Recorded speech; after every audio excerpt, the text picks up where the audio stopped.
Hello, lower elementary. We are going to start talking about the phases of the moon. And I'm going to first read you a story called Next Time You See the Moon. And this story is by Emily Morgan. And after I read you the story, you're going to get to see a really cool demonstration experiment about the phases of the moon done by the author of this book, Emily Morgan.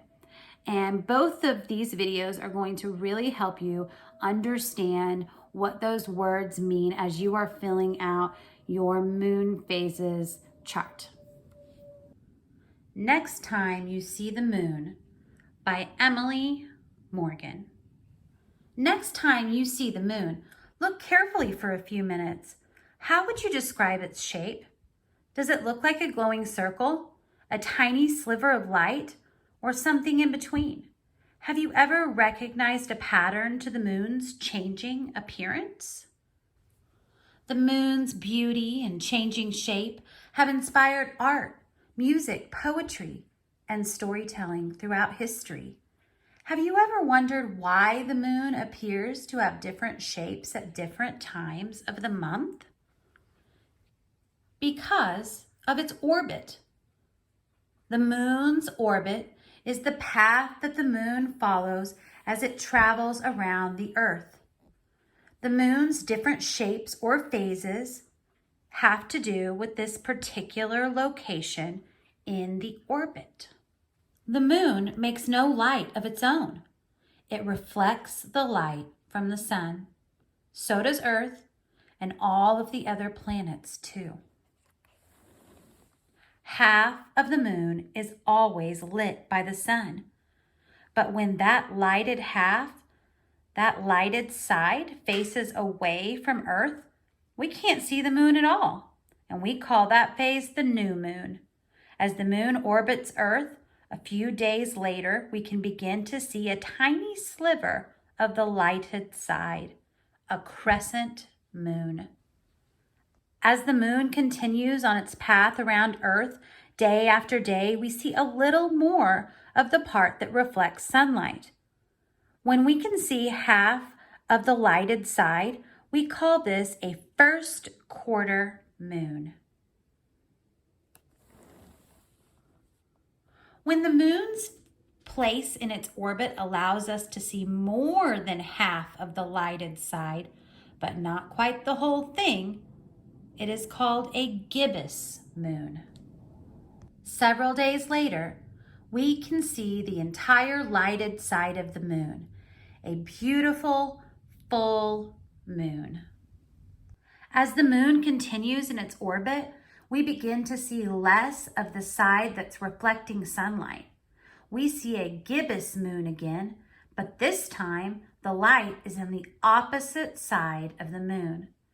The gibbous moon is followed by the last quarter moon.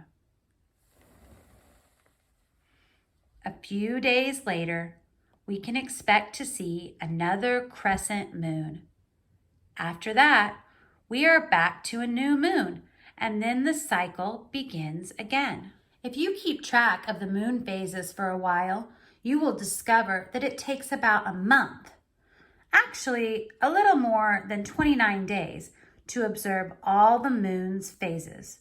This is because it takes about a month for the moon to orbit the Earth.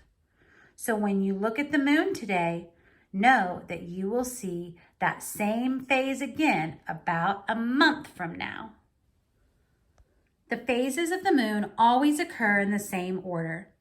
In the days after a new moon, we see more and more of the lighted side.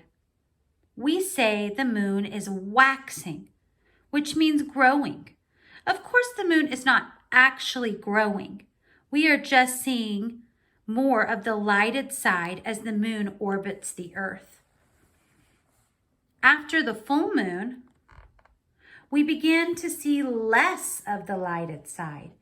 We say the moon is waning, which means shrinking.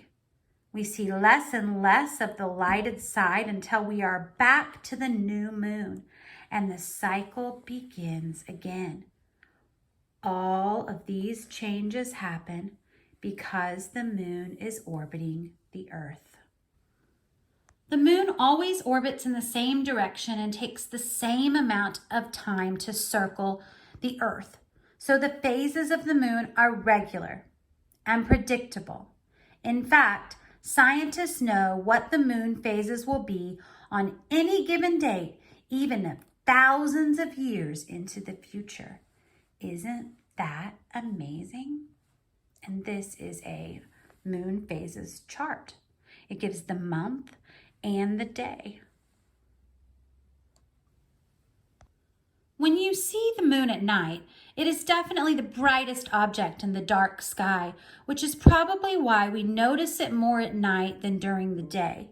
But if you look carefully, you can see the moon during the day quite often because the Earth is turning while the moon is orbiting.